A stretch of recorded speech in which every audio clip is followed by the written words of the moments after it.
Hello, welcome for our lesson today. We are going to look at the Rift Valley. In the previous lesson, we were looking at the faulting, and we were able to mention types of faulting. Just to remind us, we have the normal fault, we have the reverse fault, we also have the transcurrent fault, thrust fault, and the anticlinal fault. We also were able to look at the various features that results from faulting, and one of the features that results from faulting is the Rift Valley. The other name of the Rift Valley is also referred to as the graben.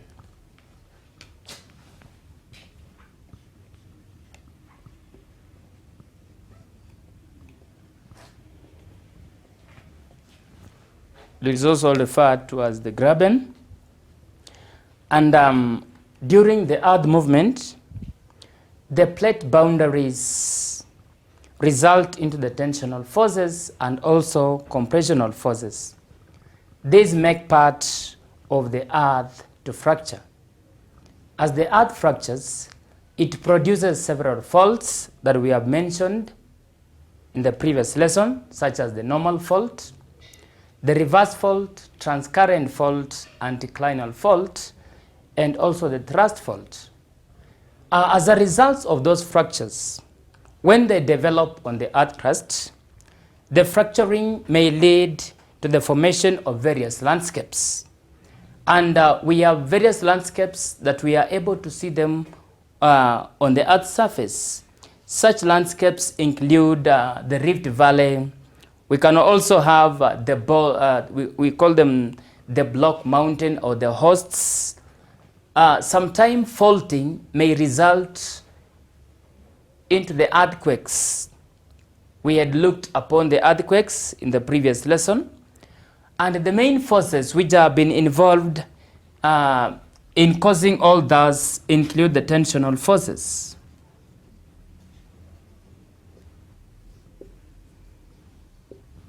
We also have compressional forces.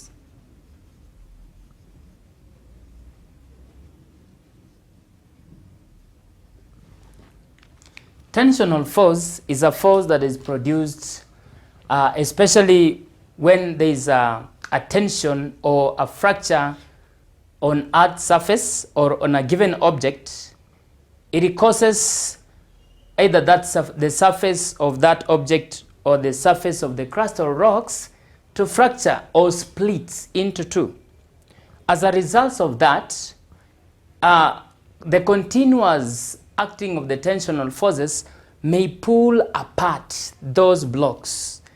In the process of pulling, example, there's a force on the other end and the force on the other end. As they pull apart, they will create a fracture that will lead to the formation of the Rift Valley. In other words, also, when you look at the compressional force, these are two opposing forces that may act also on the crustal surface. As a result of that, when you bring these two forces together, they will cause the earth crust either to fracture up or to bend in an upward manner and a downward manner to create either faulting or also it may also create faults. Therefore, it is important to note these two major forces are the ones that are responsible. We also refer these two forces, we all call them as geological forces.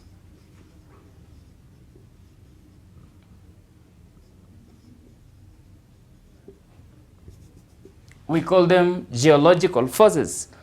Now, these forces are the main ones that work on the earth crust, on the crustal layers, and then they lead to the formation of various features that are going to result into the landscaping of the earth crust. Then, what is a Rift Valley? We may be able to understand a Rift Valley when we look at various aspects. We will say this: a Rift Valley is a long, narrow depression. The Rift Valley is a long, narrow depression on Earth's surface that is bounded by more or less parallel faults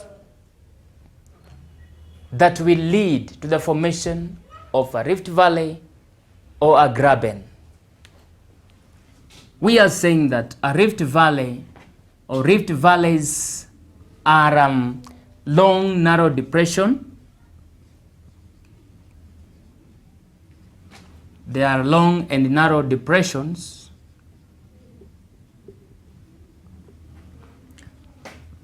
on Earth's surface.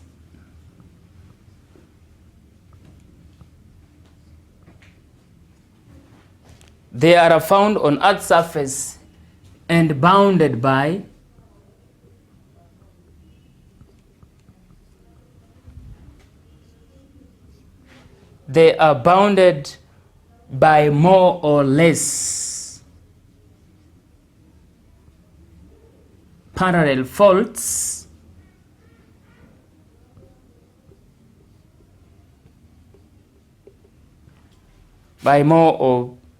more or less parallel faults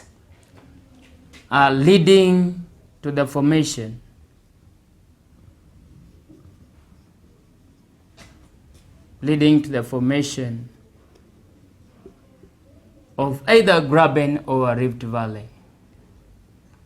We had learned that the other name of the graben is also referred to as the rift valley. Therefore, a graben is formed in a faulted zone.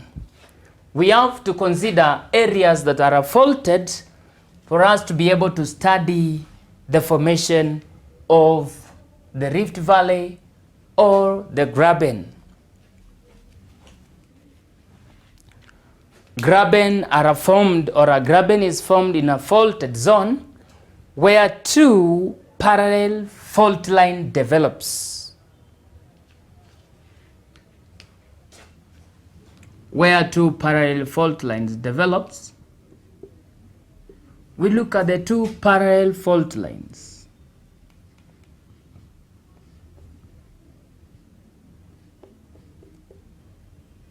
When those fault line develops on Earth's surface or on crust or rocks,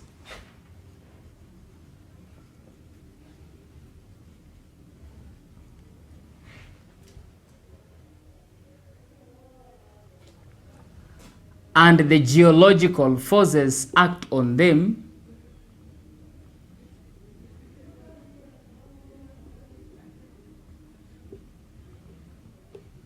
when the geological forces will act on them, they will lead to the formation of the rift valley. Which forces are we talking about? The geological forces. Here we are considering the tensional force mostly.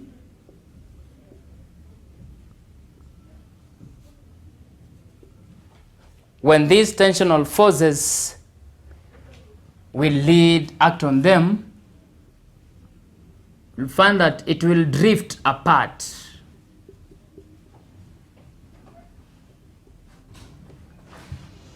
Some crustal blocks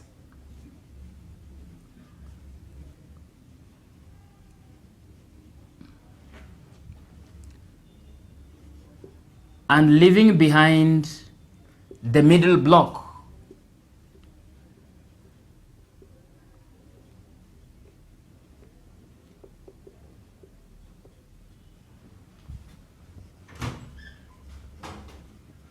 When that middle block is left behind,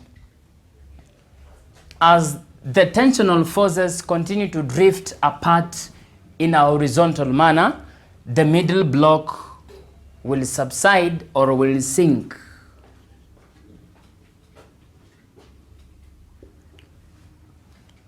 The sinking of the middle block is the one that will lead to the formation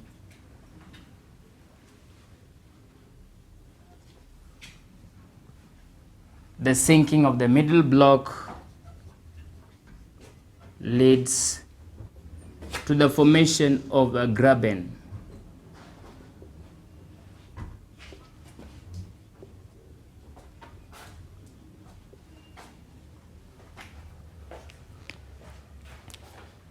simply we look at the geological forces, especially in a faulted zone, and these are the zones where the fault lines have been so much perennial, and they have been known worldwide, especially in regions where the extensive earthquakes, will be able to find some crustal rocks splitting. We'll be able to find some crustal rocks splitting, and then they will lead to the formation of the parallel fault lines. These fault lines, when they develop on the crustal layers of the crusts, and then geological forces that sometimes triggers the earth movement, can either be vertical movement or the horizontal movement, when they work on, for example, the tensional forces, they will cause those crustal layers of rocks to drift apart. And some of these blocks that are drifting away from each other, they will leave behind the middle block where the parallel fault lines are developed, and then the middle block will sink. As the middle block sinks, it will lead to the formation of a graben.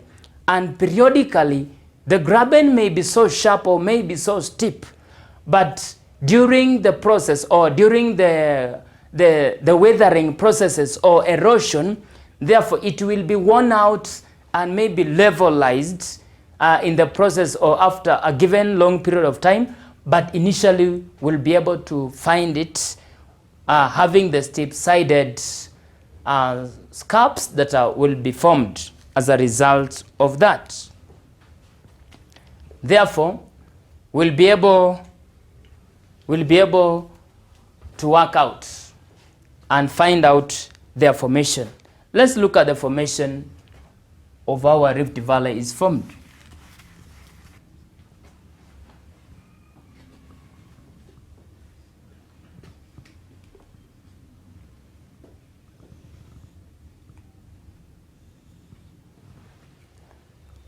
We are looking at the formation of the Rift Valley. Then how is it formed? You can now guess. There are actually 3 steps that lead to the formation of the Rift Valley. One of the steps that lead to the formation of the Rift Valley is that when the layers of rocks are subjected to tensional forces, we look at when the layers of rocks are subjected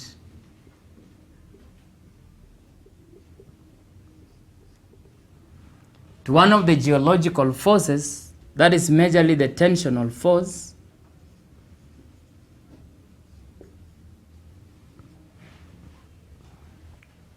The tensional force, what will happen?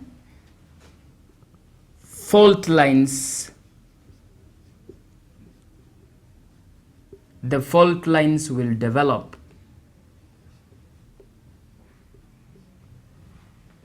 The fault line will develop on crustal layers. The fault line will develop along the crustal layers, and this one we are looking at the rocks of the Earth's surface. Remember, the Earth's surface is made up of different layers, and when you subject these layers on a tensional force, the lines of weaknesses, we call them the fault lines, will develop. And when the fault lines develop on the crustal layers, continuous drifting of this force will pull apart. Then the second space, we'll find that the tensional forces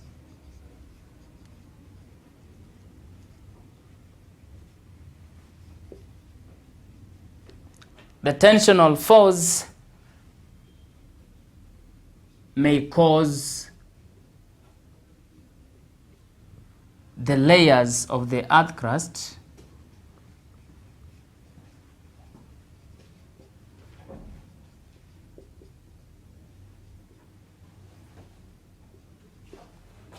The tensional force may cause the layer of the earth crust to move horizontally.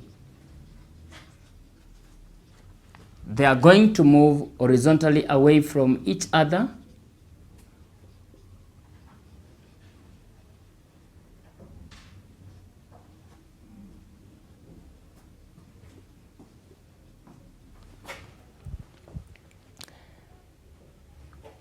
And displace the side block.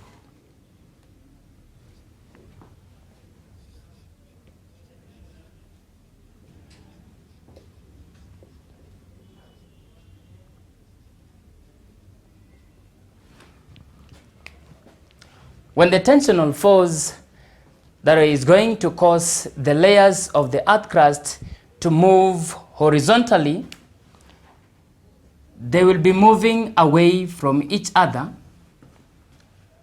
And then as they move away from each other, they will cause a displacement of the side blocks, which are going to be drifted apart, leaving the middle block standing especially in between those tip-sided blocks. And as a result of that,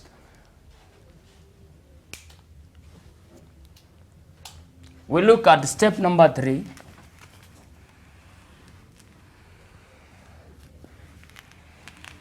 What will happen? The middle block will sink.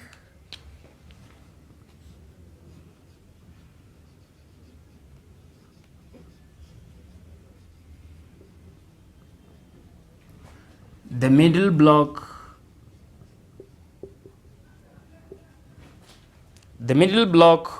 will sink, or we also call it, will be down faulted.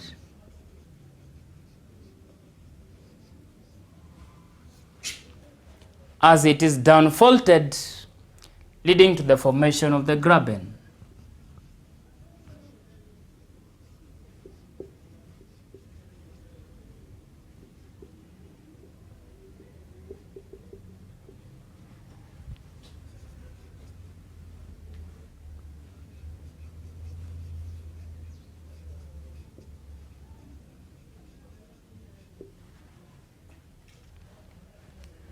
Now, when we look at this step number 3, it also depends on the drifting force of the tensional force or a geological force that will cause the middle block to sink, or the middle block will be down faulted, leading to the formation of the Rift Valley, which now will be left standing.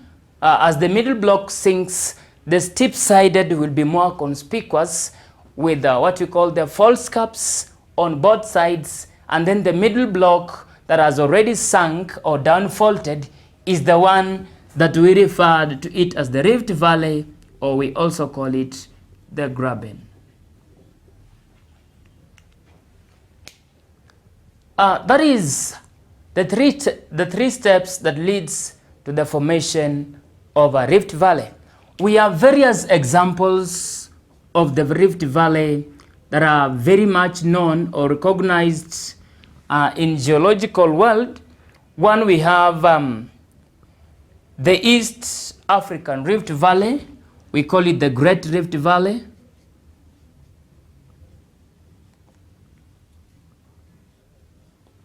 The Great Rift Valley of East Africa.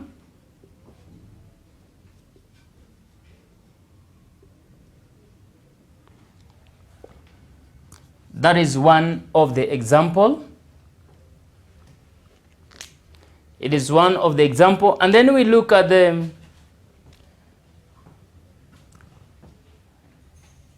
East Rift Valley, the East Rift Valley of Taiwan, that is found in the eastern parts of Taiwan. That is a country. And then we also have the Baikal Rift Valley that is found in the southern Siberia.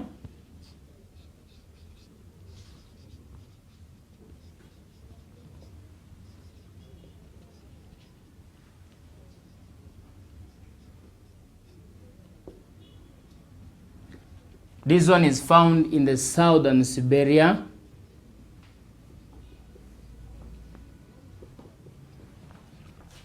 It is found in the southern Siberia. And then lastly, we have the Jordan Rift Valley that is found in Israel. The Jordan Rift Valley that is also found in Israel. That also make it part of the example.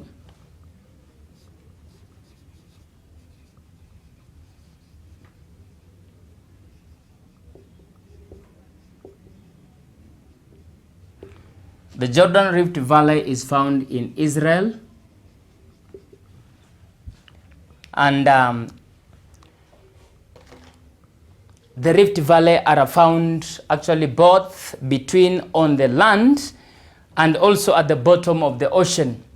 Those ones that are found in the ocean, they are created by the ocean seafloor spreading. In the process of the seafloor spreading, as a result of that, they lead to the formation of the Rift Valley that happens both in the land and at the bottom of the ocean. Some of them are found at the bottom of the ocean. They are formed in the bottom of ocean in the process of the seafloor spreading.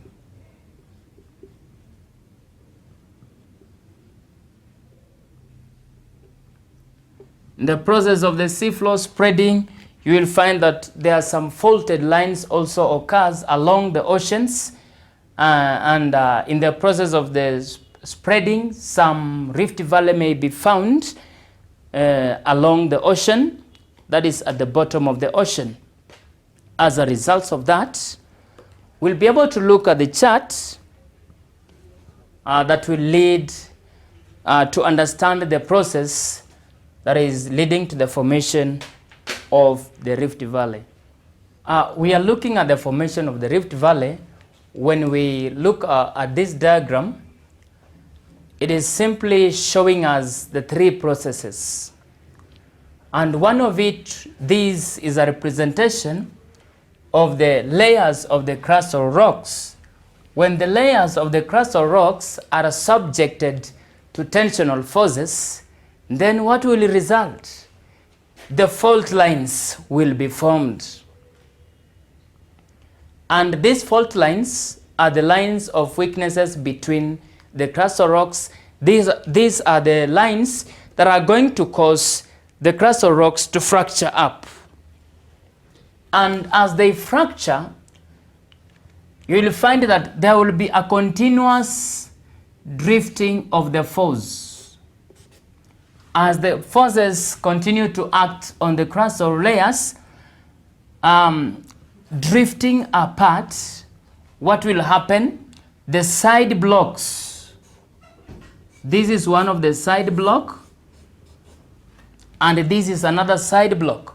Is going to be drifted apart and leaving the middle part that will still hanging.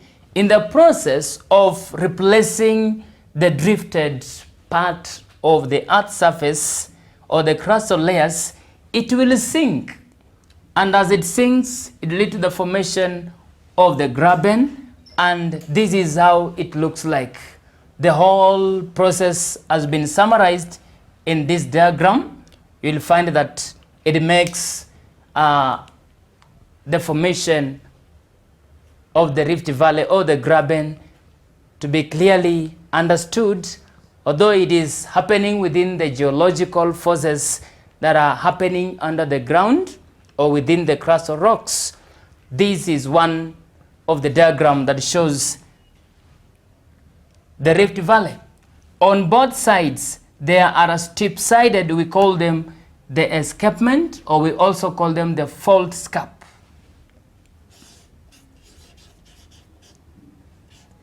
We can also call them the fault scarp.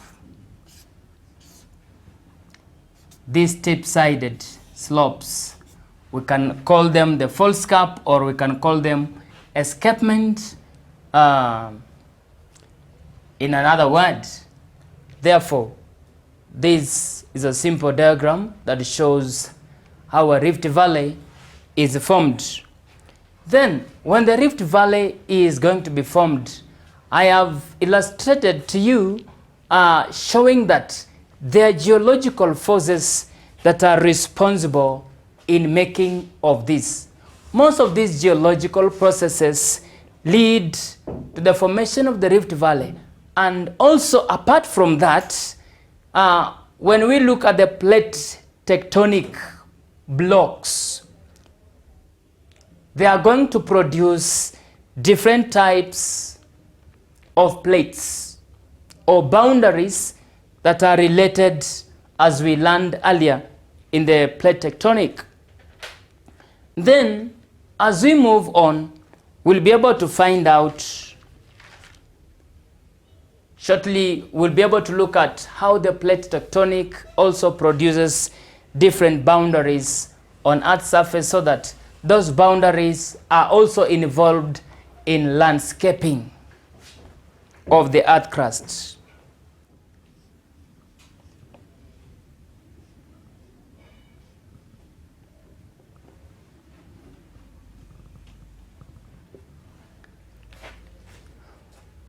When we look at the plate tectonic, in the previous lesson, we said that they are huge slabs of Earth crust that are found or that forms part of the lithosphere.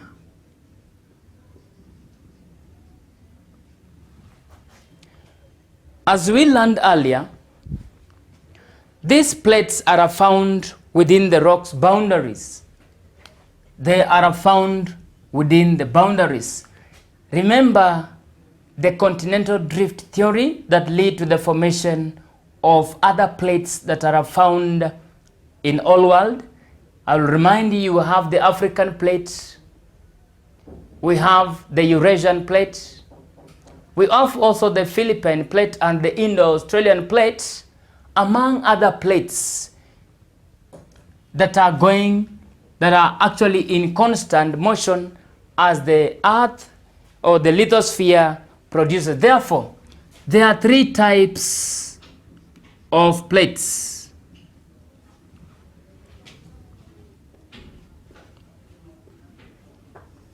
These plates are also known as boundaries.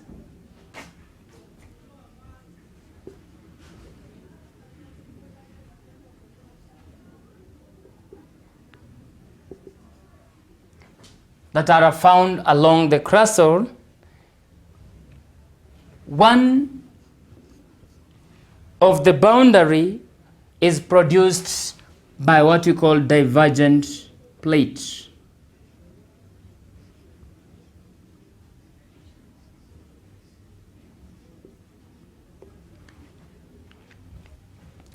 And divergent plate is formed when the boundaries are moving apart, or they move away from each other, creating a constructive boundary.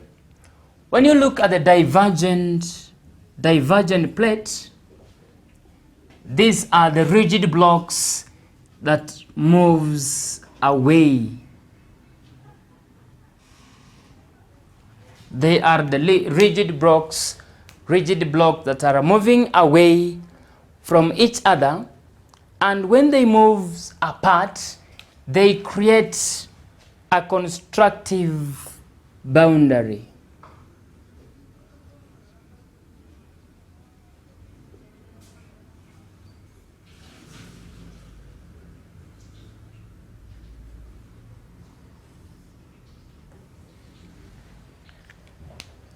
In the process of those plates moving away from each other, as they move away from each other, there is what we call divergent plates.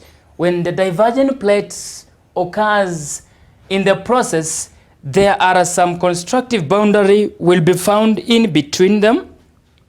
And as a result of that, you will find that the lithosphere, part of the Earth lithosphere, is in constant motion. And the geologists are still discovering new movement of these lithospheric boundaries, it is calculated up to now, it is around 2 to 10 centimeters, depending on the speed over which they move. That is between 2 to 10 centimeters apart. And this makes one of the plates that is referred to as divergent plate, which will lead to constructive boundary. Let's look at another plate. We call it the convergent plate. Convergent plate.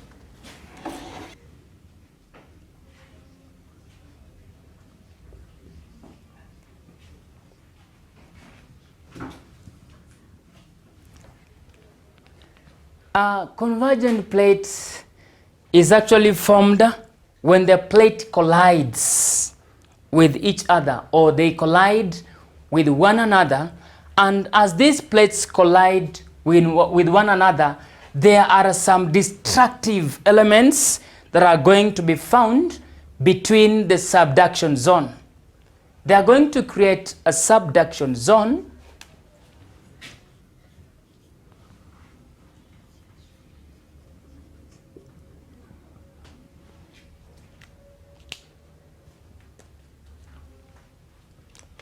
they are going to create, or they are going to lead to the formation of the subduction zone.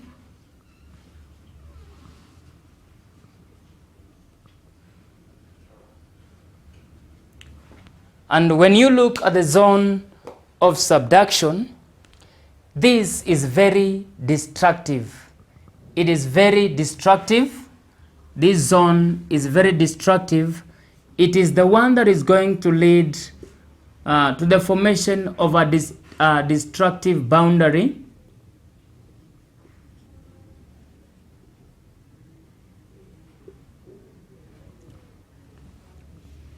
That will be resulted thereafter in the process of subduction, because some of the melted rocks under the crusts are going to be recycled back into the mantle, and in the process you will find that the subduction zones occurs in between the two plates meeting, and they produce a collision. And when they collide into each other, there will be a subduction zones created in between the two plates, and it will be more of a destructive boundary that will be created in between those area.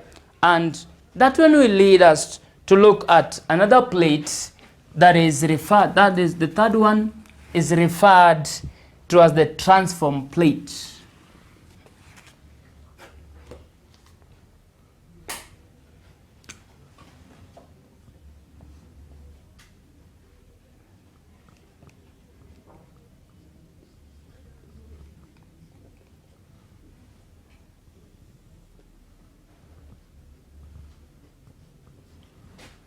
The third one is referred to as the transform plate. And when we look at the transform plate is formed where the plates are going to meet and slide past each other. As they slide past each other, they are going to lead to the formation of scrapping. Those crustal rocks are going to scrap against each other as they transform. In the process, they are going to lead to the formation of a conservative boundary, because nothing is going to be created nor distracted in the long process. We have seen this one happens when the two plates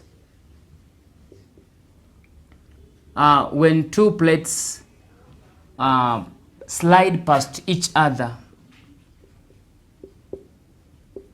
When two plates slides past each other, as they slide past each other, they are going to lead, as they slide past each other, there will be what you call scraping. Scraping will occur along the edges of those two plates and then lead to the formation of a conservative boundary. The other name, therefore, of a conservative boundary is resulted from the transform plate. The transform plate is the one that leads to the formation of a conservative boundary in between the two plates. When they slide past each other, you'll find that the scraping will occur, shearing and tearing will occur between the two plates, and therefore leading to a conservative boundary. We'll be able to look at those plates and how they are distributed along the world. We'll be able to find them moving in different ways as we look on the chart. These are some of the plate boundaries that we are able to find them. When we looked at the previous lesson, we look at the various plates that were formed in the plate tectonics. And when we look at those plates, they are going to produce various plate boundaries.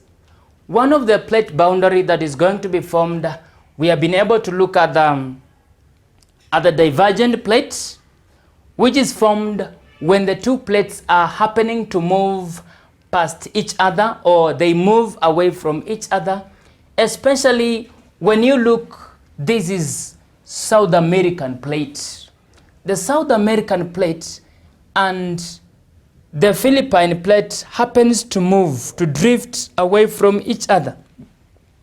And they are going to form a boundary which is going to show the spreading of various boundaries that are resulting.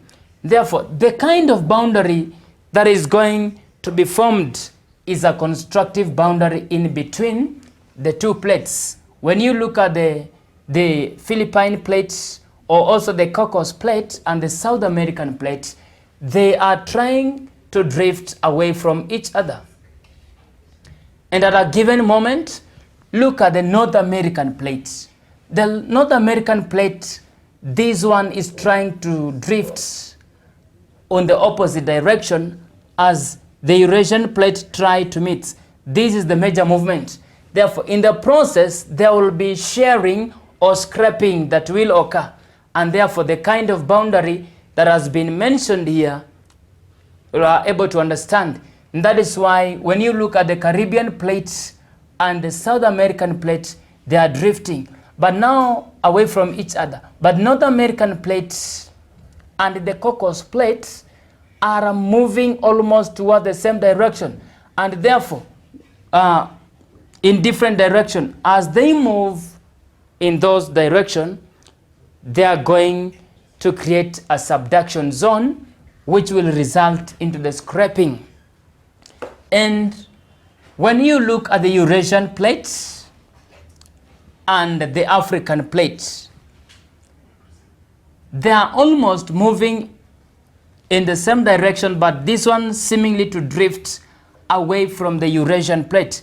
That is why there will be a boundary that is going to be formed as a result of that. This is the region of the spreading away from Eurasian plate and making an African plate a separate continent or a separate plate from the Philippine plate, and is also separated from the Australian plate, and finding out that these are the major movements that are distributed along these plates. Therefore, we have been able to look at the various plates that have been formed. Or remind you, we have divergent plates, convergent plates, and also the transform plates, which are going to lead to the formation of various boundaries. We have the constructive boundary, we have a destructive boundary, and a conservative boundary. where there is an element of green having some blocks alongside it, it shows the plates collided. There was collision boundary which resulted into the main movement of various plates that we are able to find. This is about the boundary, and we'll be able to move ahead and look at the last diagram that is going to show the collision between the major boundaries, especially the subduction zone. Look at the boundary that has been created between the oceanic plate and the continental plate.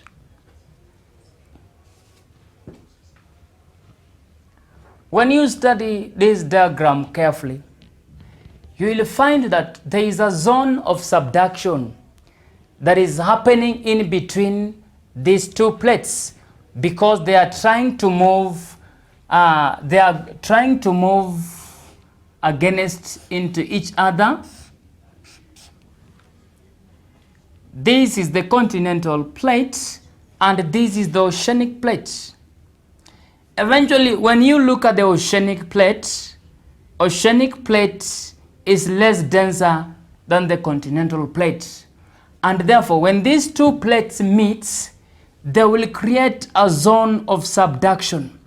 And the zone of subduction is the zone where that leads to the oceanic plate to sink beneath the continental plate, and as a result of that, there are various physical landforms that will be resulted in, and one of it, you will find that when the continental plates slide past each other in the zone of subduction, there will be hotspots of earthquake, especially the mid-Atlantic ridges. There will be the formation of the zones of the earthquake zones that are going to be found along the region. And this is the reason why when we were looking at in the previous lessons at the earthquakes and how the formation of earthquake, you will be able to learn that the oceanic plates coming to meet with the continental plate in the zone of subduction, there will be formation of zones of earthquake, and majorly it will occur into the ocean. And the earthquake, the kind of earthquake that occurs into the ocean or in the mid-ocean ridges, we refer to them as tsunamis, and which have a devastating effect, especially in Oceania or in the ocean life. There will be a mass destruction of some of the crustal layers, especially the oceanic plate, because of the earthquake zones that are generated. On the other hand, on the continental plate, there will be what we call volcanoes. As we had looked on the volcanoes features being formed in the previous lesson. This one indicates a chamber of magma, and it is almost in the zone of subduction that when the oceanic plate comes and collide with the continental plate in a zone of subduction, when there is a magma chamber in between, it is also going to trigger out volcanic eruption. And as a result of that, magma will find the fracture. Those are the lines of weaknesses have been produced on Earth's surface. And when they are produced on Earth's surface, they are going to lead to the formation of volcanic eruption. And some of the volcanic eruption features that are going to be formed, we covered them in the previous lesson. Remember the extrusive volcanicity and intrusive volcanicity. This one shows that there is an eruption of volcanoes, and this one shows there is a lava flow, mostly because this one has been elevated up. There is a lava flow flowing towards the oceanic plate, and as a result of that, the plume of the magma is generating also parts of the movement of the crustal rocks, leading to hotspots or the zones of earthquake. And this is a feature that when you look at it, it comes to indicate the landscape, which has been shaped in various ways. Just to remind ourselves, when you look at this landscape, is found on the continental plate, and the oceanic plate, which meet with the continental plate, they produce a subduction zone, and the subduction zone results into earthquake zones because it is more of destructive. There are materials here that are going to collide into each other, and therefore creating the fault lines.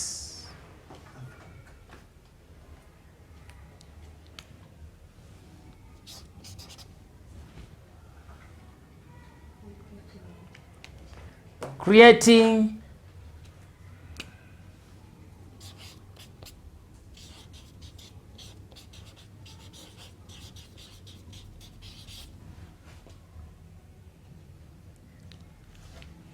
the zones of earthquake that will result into fault line, and then eventually the lines of weaknesses are also going to be formed on the continental crusts, which will be the avenue of volcanic eruption. And bearing in mind all these boundaries, when they collide together, they are going to scape or to shape the landscape.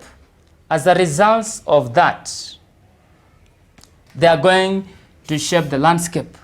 Now, we have been able to look at the various formation,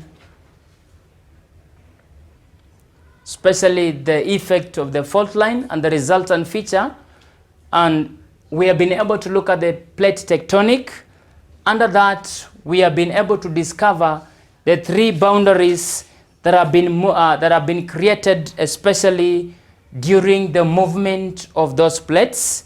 One is the divergent plate, then convergent plate, transform plate, which lead to the formation of various boundary. And I've illustrated one of the diagrams here, and that is how those collision occurs. Also, in the formation of the Rift Valley, we have been able to look at it carefully. I would like to wind up by sharing out this question.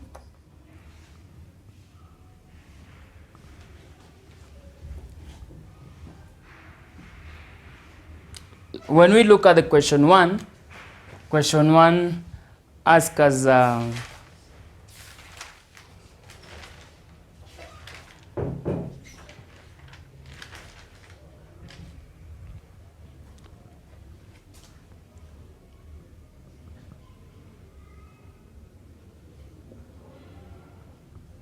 to give the meaning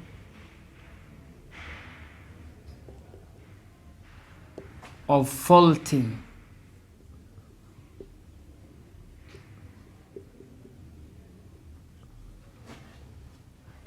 You have to give out the meaning of faulting.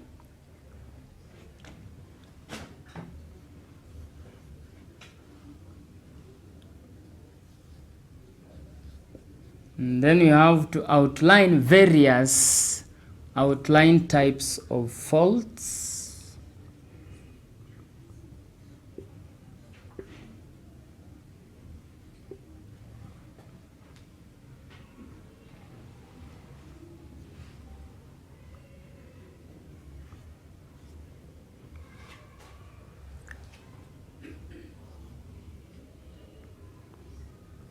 Explain the formation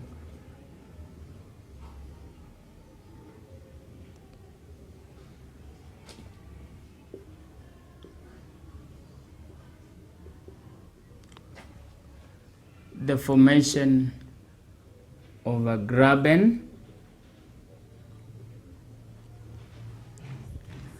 These three questions will be able to help us to review the whole concept of the formation of the Rift Valley, and we'll be able to look at its effects. The next part, the meaning of fault line. What does faulting means?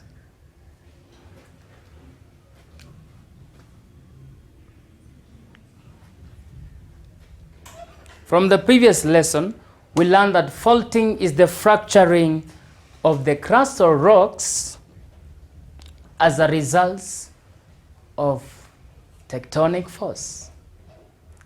It is simply fracturing. You look at the fracturing of rocks.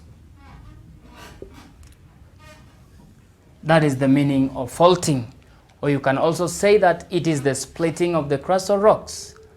What are the types or outline types of faults?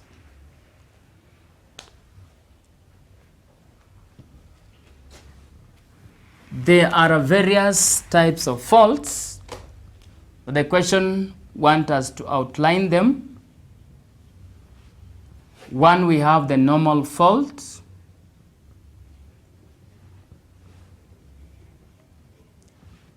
Can guess the second one, the reverse fault. Third one is the transcurrent.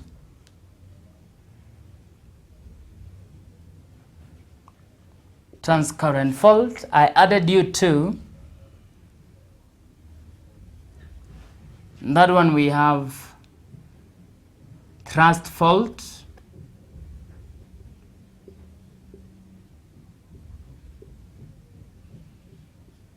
And then lastly is the anticlinal fault.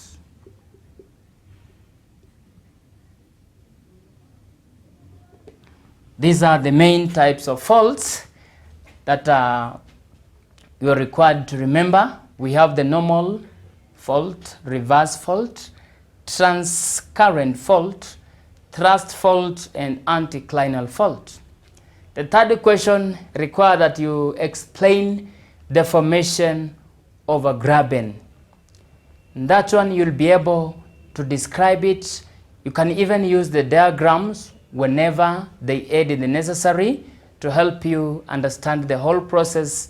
And then you can give us the response as we look together on it. We have come to the end of this lesson at this time. You have a good day.